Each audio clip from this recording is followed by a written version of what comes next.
अरविंद केजरीवाल के जेल से बाहर आने के बाद अब क्या सियासी समीकरण बनने वाले हैं, खास करके दिल्ली की 7 सीटों पर। अब खुद अरविंद केजरीवाल जब बाहर आ गए हैं तो निश्चित रूप से आम आदमी पार्टी के कार्यकर्ताओं का मनोबल तो बढ़ेगा। और दिल्ली की अगर बात करें तो दिल्ली में आम आदमी पार्टी और कांग्रेस का गठबंधन है तो इसका लाभ कांग्रेस को भी मिलेगा। बहुत ज़्यादा इसका प्रभाव होगा नहीं, केजरीवाल की पार्टी वहाँ बहुत ज़्यादा मजबूत नहीं है, लेकिन इसका इंडिया गठबंधन पूरा फायदा लेने की कोशिश करेगी। मनोबल के बूस्ट होने से एक झटका तो जरूर बीजेपी को लग रहा है ना। उनके जो पूरी की पूरी नैरेटिव है कि ये सारे लोग भ्रष्ट हैं, इनको हमने देखिए जेल में डाल दिया, हमने इनका मुंह बंद कर दिया, वो नैरेटिव तो डेमोलिश हो गई ना, ध्वस्त हो गई ना। अगर 18 वर्ष तक के लड़के को आप अलाउ करते हैं कि 18 वर्ष का व्यक्ति भी जाके शराब ला सकता है, 2 बोतल पर फ्री होता है, 3 बजे भोर तक आप देते हैं, उसमें वो सारे मनोरंजन के साधन का क्या मतलब होता है? तो इसको अनैतिक नहीं कहेंगे। 2019 के जब चुनाव हुए थे तब अरविंद केजरीवाल किसी भी जेल में नहीं थे, कहीं भी नहीं थे, उतने ही पावरफुल थे, उसी तरीके से प्रचार किया था, फिर भी 7 सीटें भारतीय जनता पार्टी के पास आई थी। आज वो चूंकि एक सहानुभूति की लहर पर सवार होकर अंतरिम जमानत पर आए हैं, तो क्या इसका प्रभाव पड़ेगा वो तो 4 जून को ही मालूम पड़ेगा। नमस्कार, अमरुजाला.com पर आपका स्वागत है। आपके साथ मैं हूं आदर्श झा। एक बार फिर आपका पसंदीदा शो खबरों के खिलाड़ी लेकर आपके बीच, आपके साथ हम जुड़ रहे हैं। देखिए, लोकसभा चुनाव के बीच बहुत सारी खबरें ऐसी हैं जो अलग अलग तरीके से सरगर्मियां पैदा कर रही हैं और एक बार फिर चुनावी गर्मी बहुत ज़्यादा बढ़ने वाली है, क्योंकि अरविंद केजरीवाल जो कि शराब घोटाला मामले में जेल में थे, उनको कोर्ट की तरफ से अंतरिम राहत मिली है। चुनाव प्रचार के लिए उनको एक लिमिटेड टाइम पीरियड के लिए बेल दी गई है और इसमें वो चुनाव प्रचार कर पाएंगे। हाँ, मुख्यमंत्री के पद पर रहते हुए जो उनके काम होते हैं वो नहीं कर पाएंगे। लेकिन अरविंद केजरीवाल के जेल से बाहर आने के बाद अब क्या सियासी समीकरण बनने वाले हैं, खास करके दिल्ली की 7 सीटों पर, पंजाब की बात करें और उसके अलावा पूरे विपक्षी गठबंधन यानी कि इंडिया गठबंधन की अगर बात करें तो क्या उसमें एक नई जान अरविंद केजरीवाल के बाहर आने से आ गई है। ये तमाम चीजें हम समझने की कोशिश करेंगे। और जो नैरेटिव बीजेपी की तरफ से बनाया जा रहा था केजरीवाल की गिरफ्तारी के बाद, उनके जेल में जाने के बाद, क्या उस नैरेटिव पर कुछ प्रभाव पड़ रहा है और चुनाव में किस तरीके के नए सियासी समीकरण बदलते और बनते दिखेंगे, वो सब कुछ समझेंगे। और ये समझाने के लिए हमारे साथ तमाम खबरों के खिलाड़ी इस वक्त मौजूद हैं जो खबरों को समझते हैं और उसको उसी भाषा में, ताकि आप आसानी से खबरों के मायनों को समझ सकें, आप तक पहुंचाते हैं। हमारे साथ अवधेश कुमार जी हैं, पूर्णिमा त्रिपाठी जी हैं, समीर चौगावकर जी हैं, विनोद अग्निहोत्री जी हैं और अमर उजाला डिजिटल के संपादक जयदीप कार्णिक जी भी हमारे साथ मौजूद हैं। आप सबका बहुत स्वागत है अमरुजाला.com पर। अवधेश जी, आपसे मैं चर्चा की शुरुआत करता हूं। अरविंद केजरीवाल जब गिरफ्तार हुए उसके बाद बीजेपी ने बहुत धूम धड़ाके से एक नैरेटिव बनाने की कोशिश की कि भ्रष्टाचार और तमाम मुद्दों को उठाया गया, लेकिन अब चुनाव प्रचार में जिस तरीके से उनको जमानत दी गई चुनाव प्रचार के लिए, उसके बाद बीच चुनाव में 4 चरण अभी बाकी हैं, किस तरीके से नैरेटिव बदलेगा, सियासी समीकरण बनेंगे, आप लोग कैसे देख रहे हैं? कोई भी पार्टी यहाँ विपक्ष में होती तो भ्रष्टाचार, शराब जैसे घोटाले के आरोप में अगर मुख्यमंत्री गिरफ्तार होता है तो कोई न कोई नैरेटिव तो बनाती। ऐसा तो है नहीं। और ये मत भूलिए कि कांग्रेस के अंदर भी एक नैरेटिव बना और केजरीवाल और उसके समझौते के कारण दिल्ली की कांग्रेस पार्टी टूट चुकी है, उसके अध्यक्ष तक इस्तीफा दे के दूसरी ओर जा चुके हैं। तो इस तथ्य को समझे बिना केवल बीजेपी ने नैरेटिव बना दिया, जनता ने नैरेटिव बनाया कि नहीं बनाया, हम पत्रकारों ने उस पर कुछ बोला, लिखा कि नहीं लिखा, भ्रष्टाचार के मामले में पहले भी उप मुख्यमंत्री उनके नेता गिरफ्तार हुए कि नहीं हुए, जो अभी तक तथ्य सामने आए हैं उसके आधार पर सुप्रीम कोर्ट को भी उसमें कुछ दोष नजर आया नहीं आया, हाई कोर्ट को, ये सारी बातें उसमें समाहित होती है। केवल बीजेपी का नैरेटिव नहीं होता है। कहीं भी शराब घोटाले जैसे भ्रष्टाचार के मामले सामने आएंगे, सरकार की संलिप्तता होगी, उसमें सरकारी गवाह बनेगा, दूसरे लोग गिरफ्तार होंगे, उतने तथ्य सामने आएंगे, तो जो भी पॉलिटिकल पार्टी वहां होगी वो उसका बनाएगा। वो तो स्वाभाविक स्थिति है, उनकी अपनी पार्टी ही बना है। मूल बात यह है कि क्या अरविंद केजरीवाल को अंतरिम जमानत मिलने से, सशर्त अंतरिम जमानत मिलने से वर्तमान लोकसभा चुनाव प्रभावित होगा।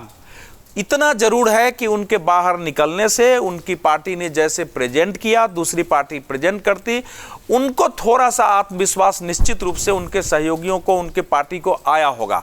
अब चुनाव पर इसका क्या असर होगा नहीं होगा ये कहना कठिन है, लेकिन उनके कैंडिडेट्स को जरूर लगेगा, यहां से लेके पंजाब तक, गुजरात में लड़ रहे हैं कि हमारा नेता बाहर है, अब मुझे थोड़ी ताकत मिलेगी। ये एक मनोविज्ञान होता है, साइकोलॉजी।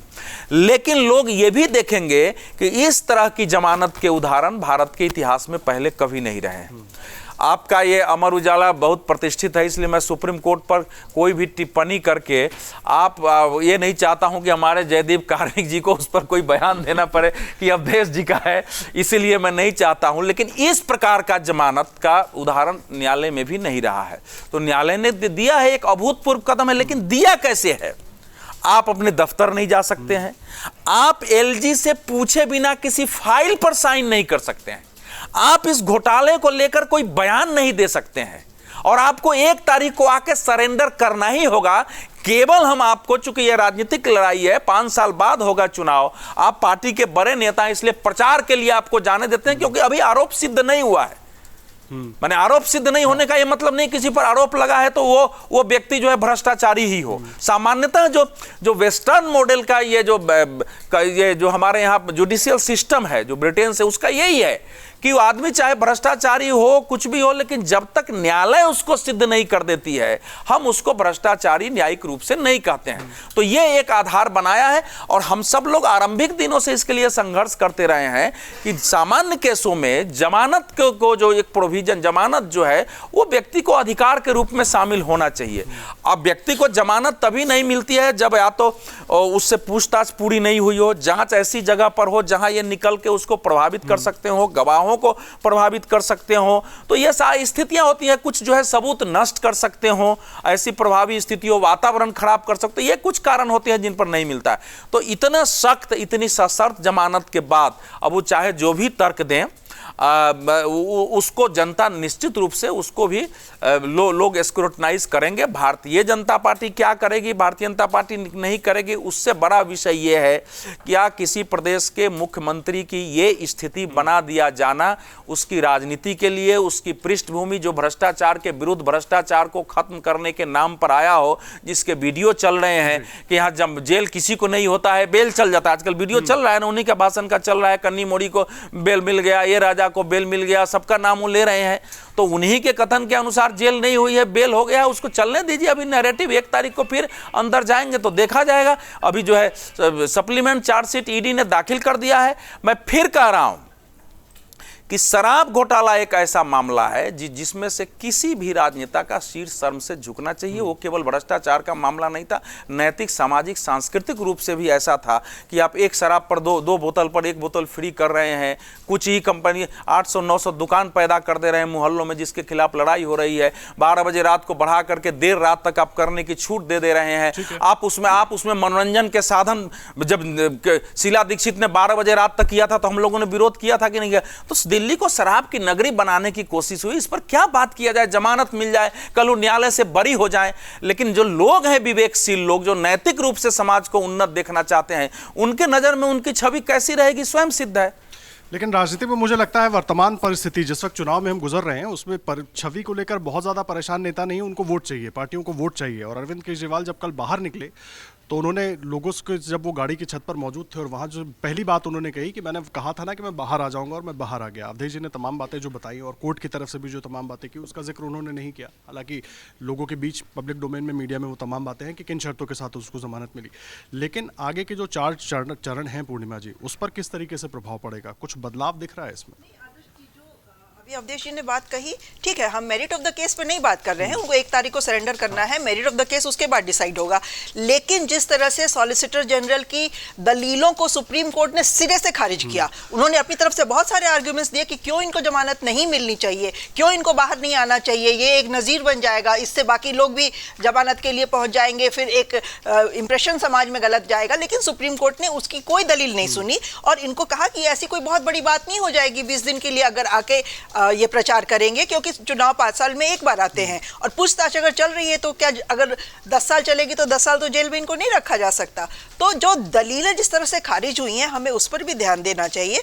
और दूसरा, जो नैरेटिव की बात आपने कही, बीजेपी ने क्या नैरेटिव बनाया था कि ये जो इंडिया गठबंधन है, ठगबंधन है, सारे भ्रष्टाचारी हैं, सारे चोर हैं। वो देखिए, उधर हेमंत सोरेन जेल में है, इधर इनके नेता अरविंद केजरीवाल जेल में है। वो नैरेटिव तो डेफिनेटली कमजोर होगा।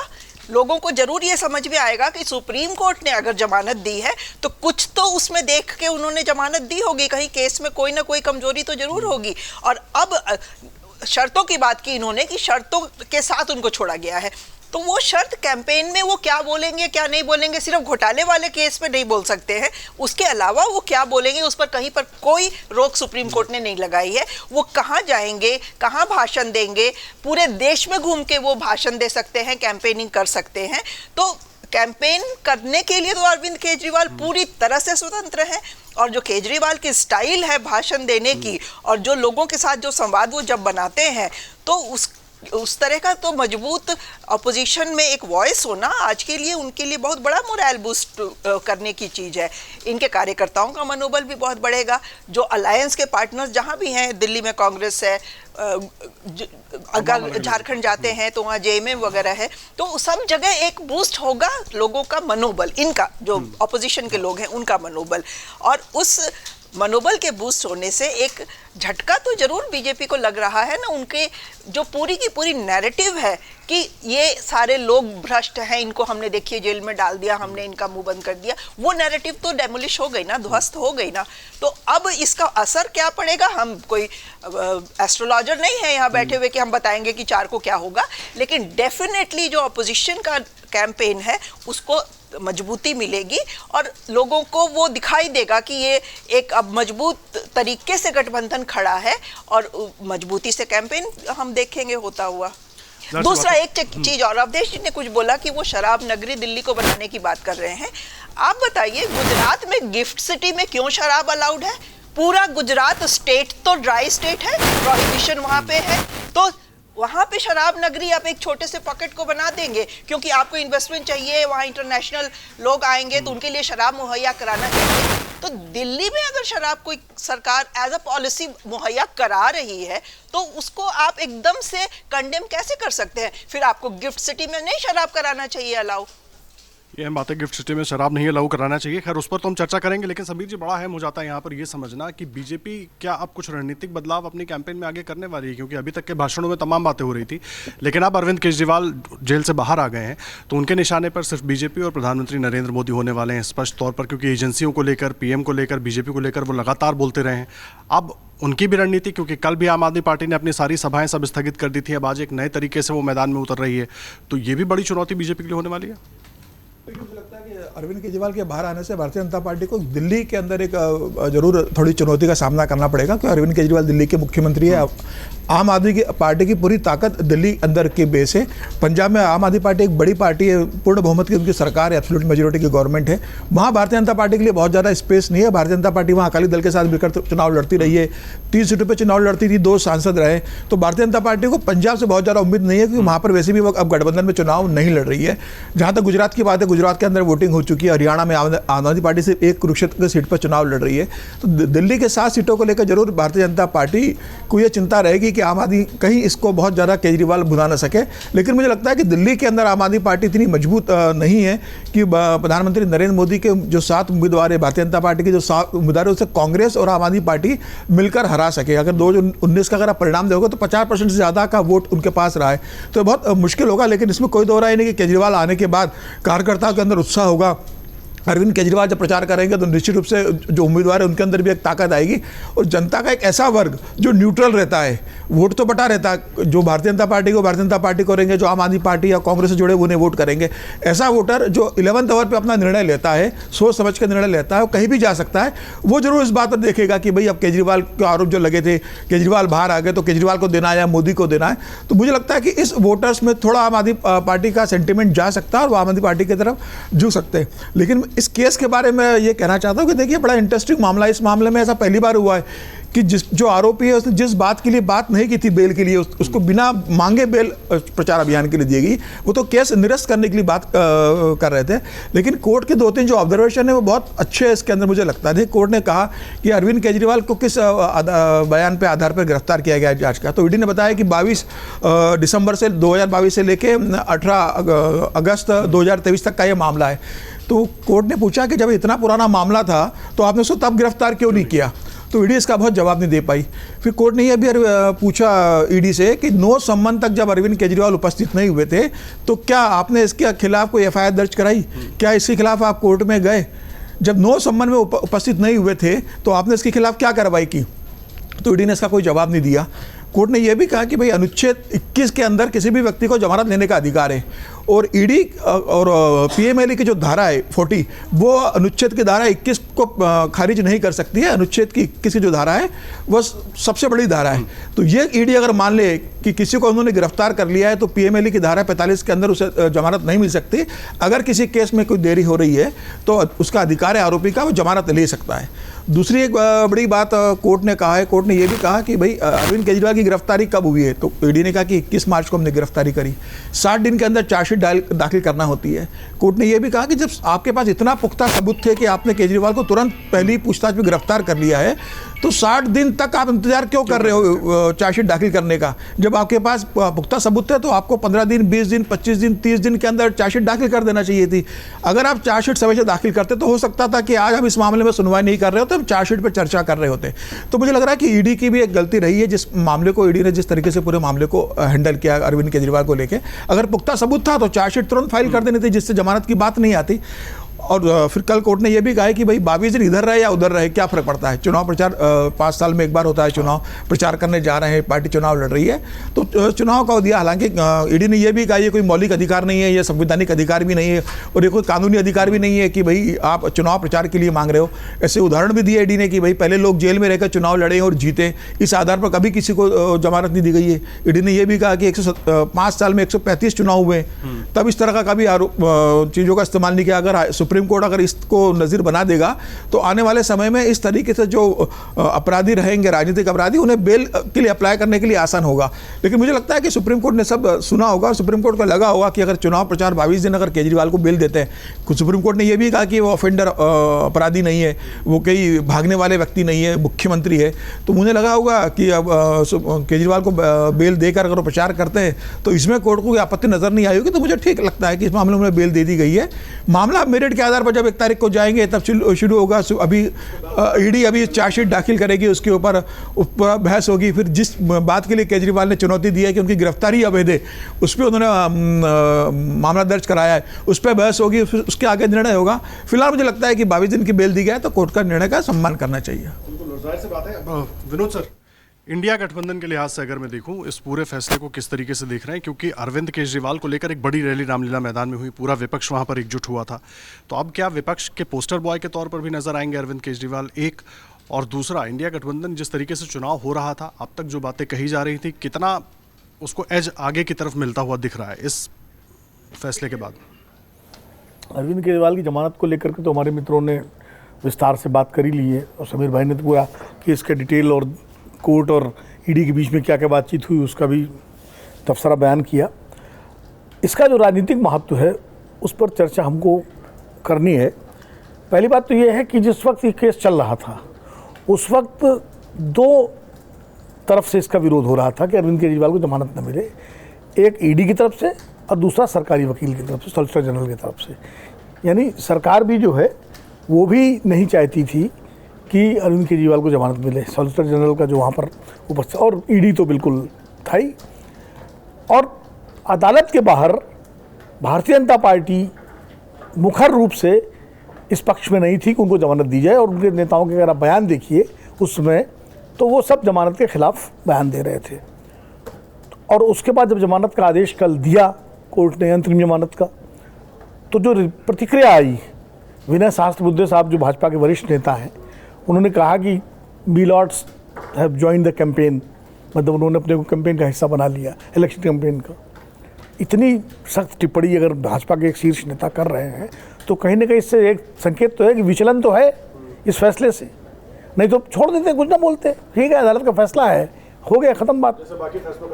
बाकी फैसलों का सम्मान करते हैं तो एकदम से। और उसके बाद सोशल मीडिया पे जिस तरह से तमाम सारे वो लोग जो घोषित रूप से भाजपा समर्थक माने जाते हैं, उनकी जो टीका टिप्पणियाँ आई, उससे भी लगता है कि कहीं ना कहीं रैंक एंड फाइल में इसको, इस फैसले को लेके दिक्कत है। तो मैं इस पर नहीं जाऊंगा। सुप्रीम कोर्ट का फैसला जिनके खिलाफ आता है या जिनकी इच्छा के अनुसार नहीं होता वो उसकी आलोचना करते हैं, और जिनके हिसाब से आता है उसकी प्रशंसा करते हैं। ये पुरानी परंपरा और आलोचना का अधिकार है, आप उसको उसके इंटेंशन पर डाउट न करें। बाकी उसकी मेरिट पे अपनी टिप्पणी, अपना रिएक्शन देने, उसमें कोई दिक्कत नहीं है, दुनिया भर में होता है। तो मैं ये कह रहा था कि जो पूर्णिमा जी ने कहा, आम आदमी पार्टी के सबसे बड़े नेता हैं अरविंद केजरीवाल, संस्थापक हैं, संयोजक हैं, और दिल्ली के मुख्यमंत्री हैं और स्टार कैंपेनर हैं। तो निश्चित रूप से उनकी जो कमी थी वो आम आदमी पार्टी को महसूस हो रही थी, इसको भरने की कोशिश की गई उनकी पत्नी सुनीता केजरीवाल को लेकर के और एक सिंपैथी वेव क्रिएट करने की। अब खुद अरविंद केजरीवाल जब बाहर आ गए हैं तो निश्चित रूप से आम आदमी पार्टी के कार्यकर्ताओं का मनोबल तो बढ़ेगा। और दिल्ली की अगर बात करें तो दिल्ली में आम आदमी पार्टी और कांग्रेस का गठबंधन है, तो इसका लाभ कांग्रेस को भी मिलेगा, जो कुछ मिल सकता है, क्योंकि साझेदारी है उनकी। और अरविंद केजरीवाल जब कैंपेन करेंगे, जो उन्होंने शुरू कर दिया है कल निकलते ही, जिन्होंने जिस तरह कहा कि तानाशाही के खिलाफ 140 करोड़ लोग एकजुट हो जाएं, तो यानी सीधे सीधे केंद्र सरकार, प्रधानमंत्री नरेंद्र मोदी, भारतीय जनता पार्टी पर निशाना साधना शुरू कर दिया। और जहाँ तक पोस्टर बॉय की बात है तो इंडिया गठबंधन के कई पोस्टर बॉय हैं, उसमें राहुल गांधी भी हैं, उसमें अखिलेश यादव भी हैं, तेजस्वी भी हैं, MK स्टालिन, तो अपने अपने क्षेत्रों में सब पोस्टर बॉय। अरविंद केजरीवाल भी उसका एक उस कतार में हैं, पहले से ही हैं वो, लेकिन अब चूंकि बाहर आ गए हैं तो जाहिर है सभाएं भी करेंगे, वो दिल्ली के बाहर भी करेंगे। पंजाब तो आम आदमी पार्टी का वहाँ पर स्टेक है, वो हालांकि कांग्रेस और पंजाब आम आदमी पार्टी एक दूसरे के खिलाफ लड़ रहे हैं, तो वहाँ तो वो चुनाव लड़ेंगे। लेकिन वहाँ भी आप देखिएगा, वहाँ ज़्यादा हमला बीजेपी पर ही करेंगे, वो कांग्रेस पर नहीं करेंगे, क्योंकि कांग्रेस वहाँ पावर में भी नहीं है, विरोधी सामने ज़रूर है। और वहाँ तो ये कंपटीशन होगा दोनों के बीच में, कौन ज़्यादा बीजेपी विरोधी है। और बाकी उत्तर प्रदेश हो गया, बिहार हो गया, जहाँ जहाँ भी चुनाव हो रहे हैं या होने हैं, वहाँ भी हो सकता है अरविंद केजरीवाल जाएँ, सभाएं करें, इंडिया गठबंधन के नेताओं के साथ मंच साझा करें, तो इसका एक लाभ तो इंडिया गठबंधन को प्रचार में मिलेगा। वोट में कितना तब्दील होगा इसका तो कोई पैमाना बैरोमीटर मेरे पास है नहीं, अवधेश जी के पास हो तो अलग बात है, लेकिन मेरे पास नहीं है, वो तो मैं 4 जून को ही पता लगेगा। लेकिन हाँ, एक परसेप्शन बिल्डिंग में, एक अवधारणा में और कार्यकर्ताओं के मनोबल को देखते हुए, और चूंकि वो स्टार कैंपेनर, और दूसरा अरविंद केजरीवाल की खास बात यह है कि बाकियों की तुलना में वो बीजेपी को जवाब बीजेपी की ही शैली में देते हैं, वो उनकी विशेषता। जैसे वो हनुमान मंदिर आज जाएंगे, यानी वो सीधे, और इंडिया गठबंधन का कोई नेता इस तरह से नहीं एक्ट करता है। तो दूसरा, वो बोलने में, रिटॉरिक्स में, चुनावी जुमले में, उसमें भी वो बहुत आगे हैं, विक्टिम कार्ड खेलने में। तो उस शैली में वो जवाब दे करके भारतीय जनता पार्टी का मुकाबला करेंगे, और एक तरह से उस आधार पर इंडिया गठबंधन अपने कार्यकर्ताओं का मनोबल बढ़ाएंगे, ये लाभ उनको मिलेगा। इसके अलावा वोट की जहाँ तक बात है, वोट तो फिक्स है, जिसको जहाँ देना फिक्स है। कुछ थोड़ा बहुत वोट ऐसा होता है जो अंतिम समय में तय करता है, तो उसमें भी जो लोग, इसका एक फ़ायदा इनको जरूर मिलेगा कि अक्सर बीजेपी के प्रवक्ता चुनौती देते हैं बहस में कि भाई अगर आपका केस इतना कमज़ोर, जमानत क्यों नहीं मिल रही। तो संजय सिंह की जमानत से और अरविंद केजरीवाल की अंतरिम जमानत से आम आदमी पार्टी के प्रवक्ताओं को एक बल ये मिल गया, कहने का आधार मिल गया कि देखिए साहब, कुछ तो कमजोरी थी, तभी तो सुप्रीम कोर्ट ने जमानत दी हमारे नेता। हाँ, इसे ईडी जवाब नहीं दे पाई, जो भी 2 मुद्दे तो इन्होंने समीर जी नहीं बताए। तो ये सारा अवधारणा के स्तर पर, परसेप्शन के स्तर पर एक बड़ी मदद मिलेगी विपक्ष को। परसेप्शन भी तो बड़ा इंपॉर्टेंट हो जाता है ना बीच चुनाव में सर, अभी तो 4 चरण बाकी हैं और इसीलिए बड़ा महत्वपूर्ण हो जाता है। जयदीप जी, परसेप्शन की बात विनोद सर भी कर रहे हैं, और जाहिर सी बात है परसेप्शन, अब अरविंद केजरीवाल जब अपनी बात रख रहे हैं, बता रहे हैं, तो उससे परसेप्शन अलग तरीके से बदलेगा। बीजेपी के लिए एक तो चुनौती, दूसरा अगर मैं स्ट्रैटेजी वाइज देखूँ तो विपक्ष की स्ट्रैटेजी और ज़्यादा मजबूत और स्ट्रांग होने वाली है, और बीजेपी कहीं डिफेंसिव नजर आएगी, अब ऐसा लग रहा है। देखिए आदर्श, 50 दिन पहले जब ये गिरफ्तारी हुई थी, तब भी मैंने ये कहा था कि शायद ये सत्ता पक्ष के लिए सेल्फ गोल साबित हो सकता है, और मैं इसलिए उस पर कायम हूँ कि तब भी गिरफ्तारी के बाद जितना स्क्रीन टाइम, जितनी खबरों में प्राथमिकता सुनीता केजरीवाल को मिली, पूरी आम आदमी पार्टी को मिली, चुनाव प्रचार से और रैलियों से पूरा फोकस हट गया कैमरों का, और वो निश्चित तौर पर सत्ता पक्ष को विचलित करने वाली बात होनी चाहिए थी। ऐसा कोई आधिकारिक उत्तर तो आएगा नहीं कि हम विचलित हुए, लेकिन ऐसा हुआ। फिर उसके बाद संजय सिंह जब रिहा हुए, जमानत हुई उनकी, रिहा तो नहीं हुए, जमानत पे आए वो भी, तो उस जमानत के बाद भी उनको बहुत कवरेज मिला, हर जगह उनके इंटरव्यू छाए हुए थे। अब आप देखिए कि अरविंद केजरीवाल जब कल उनकी अंतरिम जमानत की बात सामने आई, तो लगातार सारे चैनलों पर, सारे डिजिटल वेबसाइट्स पर और आज सुबह के अखबारों में कौन छाए हुए हैं। तो चुनाव प्रचार के दौरान अगर इस तरह का किसी को भी इतना कवरेज मिलेगा तो सत्ता पक्ष के लिए वो चिंता का कारण होना चाहिए है। अब बात करें, अंतरिम जमानत मिली है, लेकिन इस मामले में बिल्कुल अवधेश जी ने और सभी विद्वान पत्रकार साथियों ने बिल्कुल ठीक बात कही है कि सुप्रीम कोर्ट का मामला है और कोर्ट के फैसलों पर टिप्पणी नहीं की जा सकती, और बहुत अलग तरह की नज़ीर कायम की है। वो इसलिए भी महत्वपूर्ण है कि 2 अलग अलग मामले एक साथ हुए हैं और दोनों ही मामलों में कोर्ट का रवैया बिल्कुल अलग रहा है। वहीं झारखंड के मुख्यमंत्री हेमंत सोरेन थे। व्यक्तियों का भी मामला अलग रहा है। हेमंत सोरेन ने बाकायदा इस्तीफा दिया गिरफ्तारी से पहले। अरविंद केजरीवाल अड़ गए कि नहीं, मैं तो इस्तीफा नहीं दूंगा, और आखिर तक नहीं दिया। वो अभी भी मुख्यमंत्री के पद पर कायम है, वहाँ से इस्तीफा नहीं हुआ है। ये ज़रूर फ़र्क है। लेकिन हेमंत सोरेन भी एक पार्टी के प्रमुख हैं और वो भी एक मुख्यमंत्री रहे हैं। और क्या अगर उन्होंने भी यही तो कहा था कि मुझे प्रचार करना है। हाईकोर्ट में उनकी अपील खारिज हुई और जब सुप्रीम कोर्ट में उनकी अपील गई तो सुप्रीम कोर्ट ने कह दिया कि नहीं, हाईकोर्ट में आपकी अपील खारिज हो चुकी है और हम आपको नहीं दे सकते जमानत। तो दोनों मामलों में एक अलग अलग तरह का रवैया सर्वोच्च न्यायालय द्वारा अपनाया जाना, ये भी एक अलग तरह की नज़ीर, एक अलग तरह का उदाहरण प्रस्तुत करता है। और अगर चुनाव प्रचार के लिए, ठीक कहा समीर जी ने कि ये कोई कानूनी अधिकार नहीं है, जमानत कानूनी अधिकार है। और जमानत पर और पेरोल पर तो बड़े अपराधी भी छूटते रहे, सलमान खान भी छूटे हैं और संजय दत्त भी छूटे हैं, पेरोल पर बाहर आते हैं, वो अधिकार है कानूनी। तो एक अलग बहस का मुद्दा हो सकता है कि आप बाकायदा केस चल रहा है, कुछ मामलों में कन्विक्ट हैं, कुछ में नहीं हैं, तो भी आप पेरोल पर आते हैं, घर जाते हैं, जरूर। लेकिन चुनाव प्रचार के लिए छूट मिलना ये इस तरह की नज़ीर है जो कल कोर्ट में उदाहरणों को देकर बात भी, कोई किसान कह देगा मेरी फसल की कटाई है, कटाई करके आ जान दो, फिर वापस जेल आ जाऊंगा। ऐसे तो कितने ही सारे ज़रूरी काम होते हैं लोगों के जिसके लिए उनको जेल से रिहा कर दिया जाना चाहिए, और लोग इस तरह की लगाते भी हैं। वो तो कहते हैं घर वालों से मिलना है, पत्नी से अभी नई शादी हुई थी, आप मेरे को जाने दीजिए, मैं मिल ही नहीं पाया हूँ घर से, परिवार से। तो ये नज़ीर एक अलग बहस का मुद्दा कानूनी विशेषज्ञों के बीच में बन चुकी है और बनेगी, बननी चाहिए। अब जहाँ तक आपने बात की कौन कमज़ोर और कौन मजबूत होगा, तो 2019 के जब चुनाव हुए थे तब अरविंद केजरीवाल किसी भी जेल में नहीं थे, कहीं भी नहीं थे, उतने ही पावरफुल थे, उसी तरीके से प्रचार किया था, फिर भी 7 सीटें भारतीय जनता पार्टी के पास आई थी। आज वो चूंकि एक सहानुभूति की लहर पर सवार होकर अंतरिम जमानत पर आए हैं, तो क्या इसका प्रभाव पड़ेगा वो तो 4 जून को ही मालूम पड़ेगा।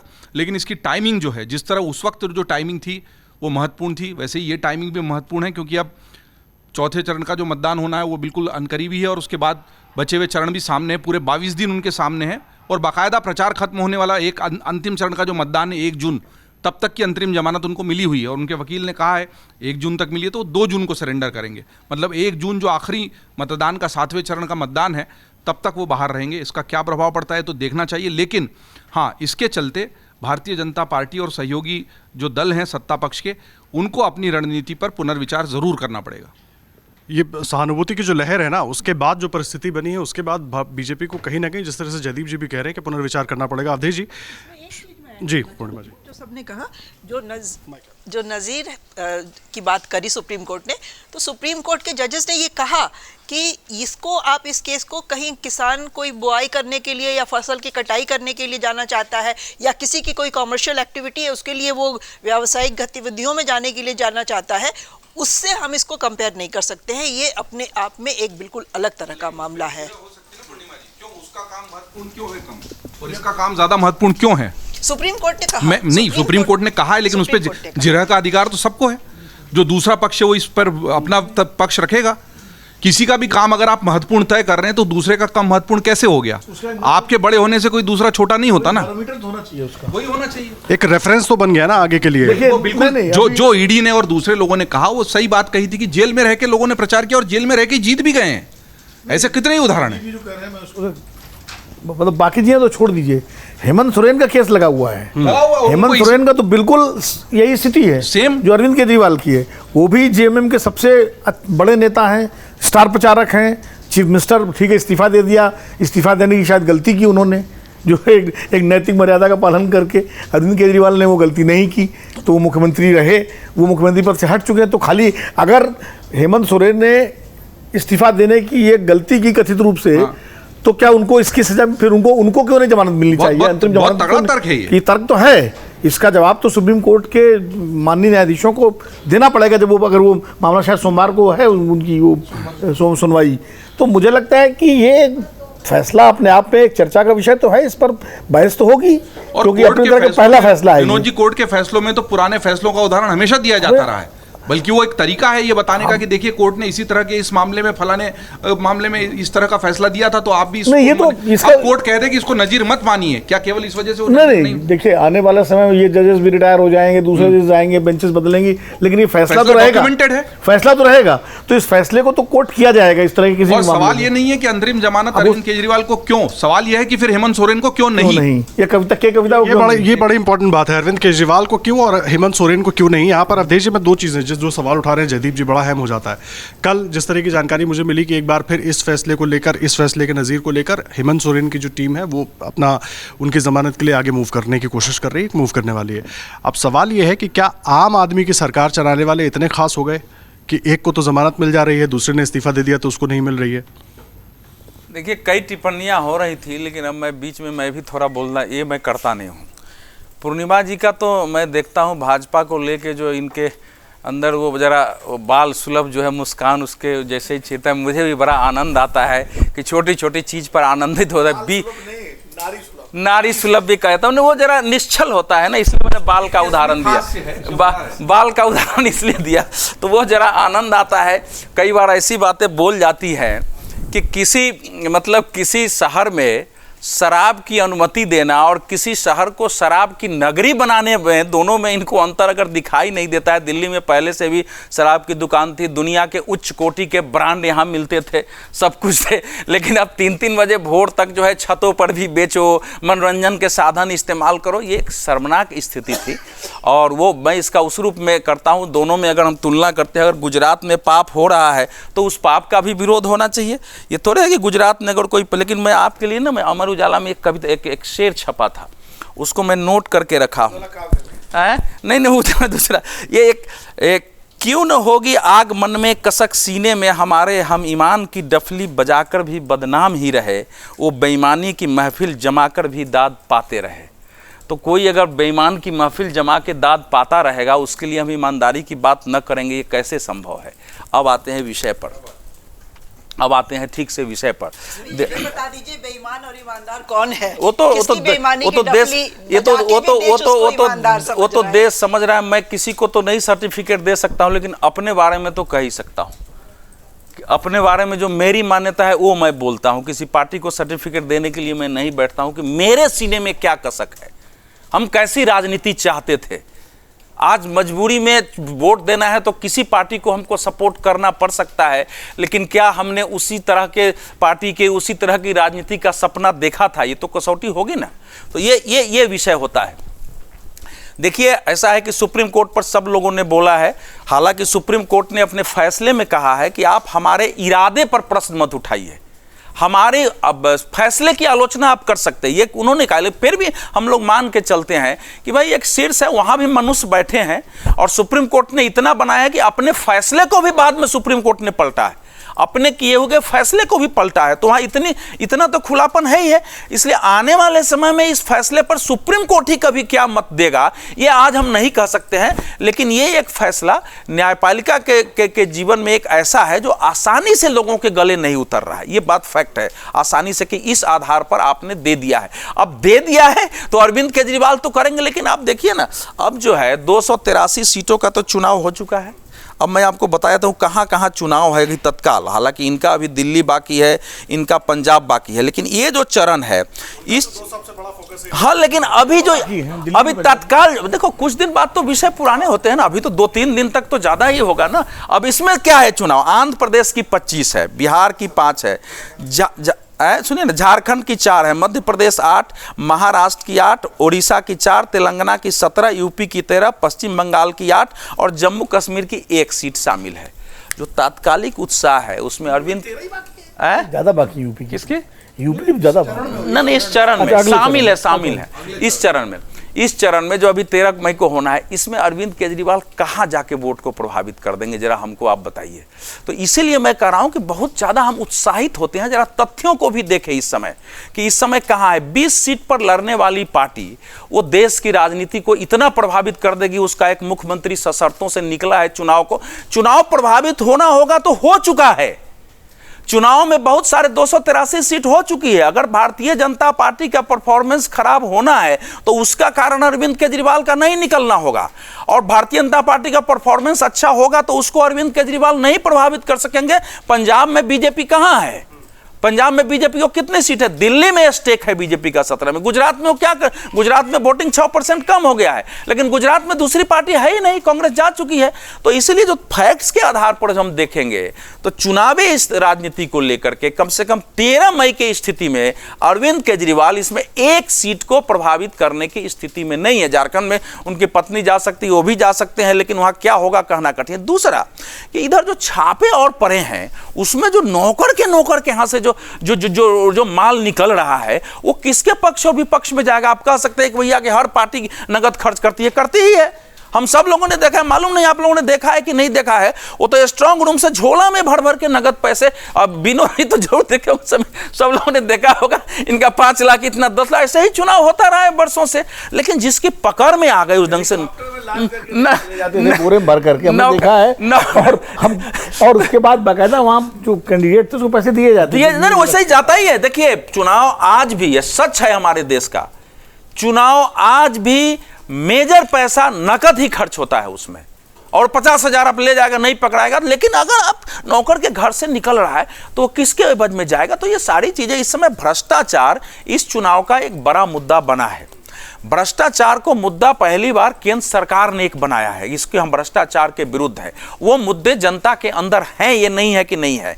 भ्रष्टाचार के मुद्दे पर सरकार कई बार गई भी है, सरकार कई बार बची भी है, लेकिन ये एक अलग प्रश्न है कि अभी तक जो केंद्र में सत्ता है या प्रदेश में, उसके खिलाफ विपक्ष उठाता था। इस बार ज्यादातर जगह केंद्र सरकार उठा रही है, प्रदेश में सरकार है उसके विरुद्ध उठा रही है। तो ये भी एक नई स्थिति है, उसके परिणामों के बारे में हमको आगे विचार करना पड़ेगा। अब अरविंद केजरीवाल जी निकले हैं, आप सोचिए अगर उनको इस केस पर कोई बयान देना ही नहीं है, अगर वो देते हैं अनैतिक रूप से, तो इसको क्या माना जाएगा? देना आप बता तो नहीं सकते हैं कि हम बड़ी हो गए हैं, इस पर आपको बोलना नहीं है, दूसरे नेता बोल सकते हैं। संजय सिंह पर भी यही था कि आप इस पर बयान नहीं देंगे, हालांकि थोड़ा बहुत उन्होंने बोला है। अगर कोर्ट ने बीच में बुला के अगर बोले और डांट दिया तब क्या प्रभाव होगा? क्योंकि कोर्ट को 20 तारीख को तो है ना सुनवाई में, 20 को सुप्रीम कोर्ट में सुनवाई है, चार्जशीट आ गई है। इसलिए इतने बंधनों से भरे हुए जमानत पर अपने को हीरो दिखाना कि हमको पूछताछ हो रही है तो हम भगत सिंह की तस्वीरें छाट लगा करके और हीरो बन रहे हैं और हम गांधी जी के राजघाट पर पहुंचते हैं, उसका नहीं होता है। लेकिन जनता थोड़ी बहुत प्रभावित होती है। चुनाव पर अरविंद केजरीवाल का कोई इस पर प्रभाव पड़ने वाला है ये मैं स्वीकार करने को तैयार नहीं हूं। INDIA में भी बहुत सारे साथियों का चुनाव संपन्न हो चुका है, अब वो अलग से इनके लिए कोई रैली आयोजित करेंगे इसकी संभावना मुझे अब कम लगती है, क्योंकि INDIA की एक बड़ी रैली आयोजित महाराष्ट्र में शायद हो जाए तो हो जाए, वहां अरविंद केजरीवाल चले जाए, बिहार में किसी सभा में चले जाए, लेकिन कोई INDIA की रैली होकर के ऐसा होगा वो स्थिति बहुत कम बची हुई है अब राज्य में। तो इसीलिए राजनीतिक रूप से यह फैसला आम आदमी पार्टी के उन लोगों को जो मानते थे कि अरविंद जी बाहर रहे तो हमको चुनाव में थोड़ी ताकत मिलेगी, उनका मोरल बूस्टअप कर सकता है, उम्मीदवारों का मोरल बूस्टअप हो सकता है, वो अपने तरीके से प्रभावित करने की कोशिश करेंगे। लेकिन 2024 का लोकसभा चुनाव बचे हुए 260 सीटों में 20 सीट पर लड़ने वाली पार्टी इसको बहुत ज्यादा या उसका नेता इतने बंधन से बंधे हुए प्रभावित करेगा ये मैं मानता नहीं हूं। और ये सुप्रीम कोर्ट है, अगला हम सब लोग चाहेंगे कि अब अमृतपाल सिंह के साथी भी तो लड़ रहे हैं, वो भी तो आया है कि भैया हमको भी दे दीजिए जमानत की हम भी जाकर लड़ लें, तो ये तो भानुमति का एक पिटारा खुल जाएगा। अगर उनका केस उपयुक्त नहीं है तो उनको पूर्ण जमानत देने का सुप्रीम कोर्ट को 20 तारीख को सुनवाई में सुप्रीम कोर्ट अगर नहीं है तो पूर्ण जमानत दे दे, हाई कोर्ट पूर्ण जमानत दे दे, दैट वो एक ठीक होगा। लेकिन इस ढंग से जमानत दिए जाने से देश के मन में बहुत सारे प्रश्न हैं जो सुप्रीम कोर्ट को उसका उत्तर देना चाहिए।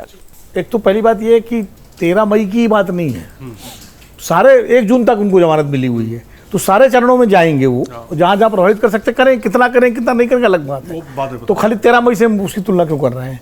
शराब एक उत्पाद है, कॉमर्शियल उत्पाद है, सरकारें उससे रेवेन्यू इकट्ठा करती हैं सारी सरकारें, और जहां जहां शराबबंदी लागू हुई है, हरियाणा में 2 बंसीलाल ने लागू की थी, फेल हो गई। गुजरात में इसकी बराबर डिमांड होती है कि शराबबंदी को लिफ्ट किया जाए, इसलिए उन्होंने उसको कई शर्तों के साथ छूट दी है, परमिट की व्यवस्था की है, गिफ्ट दी है, ताकि टूरिज्म और ये आए। बिहार में कमर टूट रही है वहाँ शराबबंदी के कारण, अभी वहाँ गर्भ व्यवस्था की। नैतिक और अनैतिक का जो सवाल शराब को लेकर के है, ये बड़ा विचित्र सवाल है। हम शराब नहीं पीते हैं तो पीने वाला अनैतिक कैसे हो गया? ये कि वो है, हाँ शराब पी करके आप कोई ऐसा काम मत करिए जो समाज में, वो तो बिना शराब पिए वाले भी करते हैं। हिटलर तो बिल्कुल ही शराब नहीं पीता था, टोटल बिल्कुल जो है वेजिटेरियन था, लेकिन हिटलर के सामने जो है अच्छे जो है वो पीछे पड़ जाते हैं। तो ये प्रश्न कि शराब का अगर व्यापार हो रहा तो बड़ा अनैतिक हो जाएगा, मैं कम से कम से सहमत नहीं हूँ। हर सरकार रेवेन्यू बढ़ाने के लिए अपने रास्ते निकालती है। दिल्ली सरकार, दिल्ली एक छोटा स्टेट है, उसके पास रेवेन्यू के लिए और कोई साधन नहीं है। उन्होंने एक्साइज पॉलिसी बदली, अब उसमें करप्शन हुआ कि नहीं हुआ ये अदालत तय करेगी। लेकिन खाली जो है कि अगर उन्होंने एक के बदले एक बोतल की स्कीम दी, बहुत सारी प्रोडक्ट्स में जो है एक के बदले या तो शराब पूरी तरह सरकार एकदम बंद ही कर दे, जैसे ड्रग्स बंद है तो ठीक है, ड्रग्स बंद है, ड्रग्स का धंधा जो है पूरी दुनिया में अनैतिक और गैरकानूनी है, बट शराब का जो व्यापार है वो गैरकानूनी तो नहीं है। तो इसलिए नैतिकता का सवाल और वो उठाना, मुझे लगता है कि खाली शराब नीति से भ्रष्टाचार है तो गलत है, लेकिन शराब नीति से ही कोई सरकार अनैतिक हो जाएगी, कम से कम मैं इससे सहमत नहीं हूँ। नहीं आदर्श सुनिए, कभी भी मैंने शराब बंदी का सवाल उठाया नहीं है।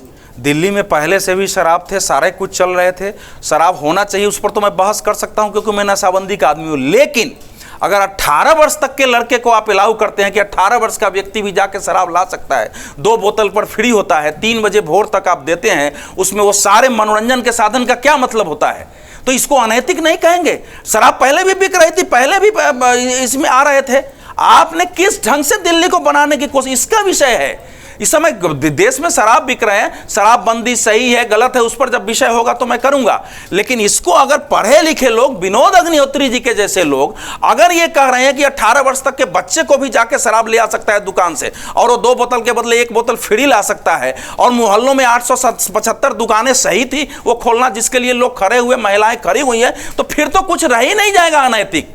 शराब कौन, हमारे दोस्त भी शराब पीते हैं सामने बैठे, उस पर नैतिकता अनैतिकता का विषय नहीं है। मूल बात है कि एक अरविंद केजरीवाल जो कि लोहिया जी के, गांधी जी के सबके सिद्धांत लेके आते थे, आप दिल्ली को इस ढंग से शराब की नगरी बना देंगे। 18 साल का लड़का 3 बजे भोर में लेकर शराब लेकर चला जाए, ऐसी नीति किस प्रदेश में है? 18 साल। लोहिया जी तो शराब विरोधी नहीं सुनिए, मैं दोस्तों विषय पर शराब बंदी पर जा ही नहीं रहा हूं। मैंने कहा कि जो यहां बनाया गया है उसका कैसे आप सपोर्ट कर सकते हैं? बाकी दुकानें चल रही हैं। मेरे ख्याल से हमारा ये विषयांतर हो जाएगा। विषय है ये अरविंद केजरीवाल की अंतरिम जमानत और उसकी, क्योंकि शराबबंदी, और हम चूंकि अमर उजाला के मंच पे मैं ये कहना चाहूँगा, चाहे जो भी विचार अलग अलग विद्वान पत्रकार साथियों के द्वारा आए हों, शराब नैतिक है अनैतिक ये अपने आप में बहुत ही अलग बहस का विषय है। मनुष्य का पूरा जीवन विरोधाभासों से भरा है। शराब और सिगरेट 2 ऐसी सामाजिक बुराइयां हैं जिनसे सरकारें पैसा भी कमाती है। अगर शराब और सिगरेट खराब नहीं होती मनुष्य के स्वास्थ्य के लिए, तो फिर उनके विज्ञापन करना, उनका प्रचार करना भी सरकारों द्वारा बंद नहीं किया जाता। मनुष्य अपने विरोधाभासों से जूझ रहा है और ये इतना लंबा विषय है चर्चा का, जहाँ से बड़ा विषयांतर शुरू हो जाएगा। तो मैं ये निवेदन करूँगा कि हम विषय पर, लेकिन ज़रूर हम अमर उजाला के इस मंच से शराब के समर्थन में या शराब अच्छा है इस बारे में कोई बयान जारी नहीं करना चाहेंगे। शराब की बुराइयां अपने आप में एक अलग चर्चा का विषय है। शराब या अन्य किसी भी प्रकार के नशे की वजह से मनुष्य किस तरह पतन के गर्त में जाता है, उस पर बहस करने की बजाय हम आज ये चर्चा कर रहे हैं कि शराब नीति की वजह से, शराब घोटाले की वजह से अरविंद केजरीवाल जेल गए थे। वो शराब घोटाला और उससे जुड़ी भ्रष्टाचार की फाइलें अभी बंद नहीं हुई हैं। केवल अरविंद केजरीवाल जमानत पर रिहा हुए हैं, और रिहाई जो उनकी हुई है उसके लिए जो कारण दिया गया है कि उनको चुनाव प्रचार करने का अधिकार है, तो अगर चुनाव प्रचार करने का उनका अधिकार है तो हेमंत सोरेन का क्यों नहीं है? और चुनाव प्रचार अगर अधिकार के दायरे में, जमानत के कारण के दायरे में आ जाएगा, तो ऐसे और बहुत कारण हैं जिसके लिए कोर्ट को शायद लगातार जमानतें आगे देनी पड़ सकती हैं। ये बहुत अहम बात आप कह रहे हैं, और जाहिर सी बात है इसी को लेकर पूर्णिमा जी। लेकिन एक बड़ा अहम बात है, जिस तरीके से अवधेश जी ने तो सारे प्रभावों को नकार दिया है कि कोई प्रभाव नहीं है, फिर जमानत को लेकर इतना हो हल्ला क्यों मचा हुआ है? इसीलिए मचा हुआ है कि प्रभाव है। अवधेश जी के नकार देने से वो सारा का सारा इकोसिस्टम में नकार दिया गया, ऐसा नहीं है। प्रभाव है, और ये ऑपोजिशन के, बीजेपी के सब तरफ के लोग जानते हैं, और इसीलिए हम चर्चा भी ये कर रहे हैं, क्योंकि डेफिनेटली इसका प्रभाव होगा। जो पॉलिटिकल मैसेज इससे जो जाएगा वो यही जाएगा कि ये उतना करप्ट नहीं है, ये इंडिया गठबंधन ब्लॉक जो है, जिसको ठग बंधन का नाम दिया गया है, या ये सारे जब जेल में जो डाले जा रहे हैं सारे के सारे भ्रष्टाचारी डिक्लेयर्ड नहीं है। भाई भ्रष्टाचार पे तो मैं बहुत स्वागत करती हूँ कि चुनाव हारना और जीतना चाहिए लोगों को, और भ्रष्टाचार पे चुनाव होना चाहिए, लेकिन वो कौन सा पैमाना है कि इधर का भ्रष्टाचार तो दिखता है और वही भ्रष्टाचारी जब आपकी तरफ चला जाता है तो उसका भ्रष्टाचार बिल्कुल एक सदाचार भ्रष्टाचार में बदल जाता है। ये डबल पैमाना नहीं चलेगा। बेशक आप भ्रष्टाचार को मुद्दा बनाइए तो दोनों तरफ के भ्रष्टाचार को सेम नजरिए से देखिए, और चुनाव में तो इसका प्रभाव पड़ेगा ही। ये बीजेपी के नेता जिस तरह से विचलित हैं उसको देख के समझ में आ रहा है, और जिस तरह के कल उनके कमेंट्स आए हैं जो सोशल मीडिया पे जो दिखाई दे रहे हैं उसको देख के डेफिनेटली लग रहा है कि केजरीवाल के आने के बाद थोड़ा इनको मतलब परेशानी हो रही है। समीर जी, एक आखिरी प्रतिक्रिया आपकी इस पर मैं लेना चाहूंगा, क्योंकि जिस तरीके से पूर्णिमा जी भी कह रही हैं, अब तक जिस तरीके से मंचों से जब भाषण होते थे बहुत सारे मुद्दों को समझाया जाता था, ये भी तो समझाना होगा ना कि ठीक है हम कह रहे थे भ्रष्टाचारी हैं, शराब के मामले में जेल में है, नीति के मामले में जेल में है, लेकिन अब जमानत मिली है, कोर्ट ने उनको जमानत दी है, ईडी सवालों के जवाब दे नहीं पाई है। मुझे लगता है कि केजरीवाल की जो जमानत मिली है इस चुनाव प्रचार अभियान के लिए, अब 4 फेज के चुनाव बाकी है, 3 फेज के तो हो चुके हैं चुनाव, तो मुझे लग रहा है इसका बहुत ज़्यादा असर कहीं ज़्यादा पड़ने वाला नहीं है। हालांकि इंडिया गठबंधन कोशिश करेगा। कल ममता बनर्जी का बयान आया था कि केजरीवाल के आने से फायदा इंडिया गठबंधन को फायदा होगा।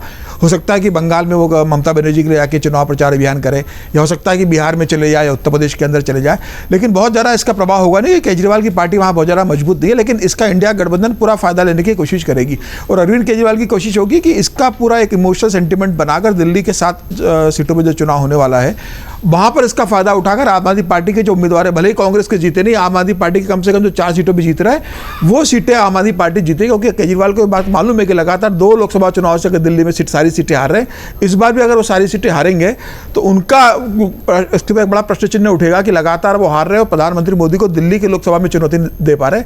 अरविंद केजरीवाल तो बार बार बोल ही रहे कि भाई दिल्ली में मुझे आप बेटा मानते हो, विधानसभा में मुझे वोट देते हो, लोकसभा में आप मोदी जी को दे देते हो वोट।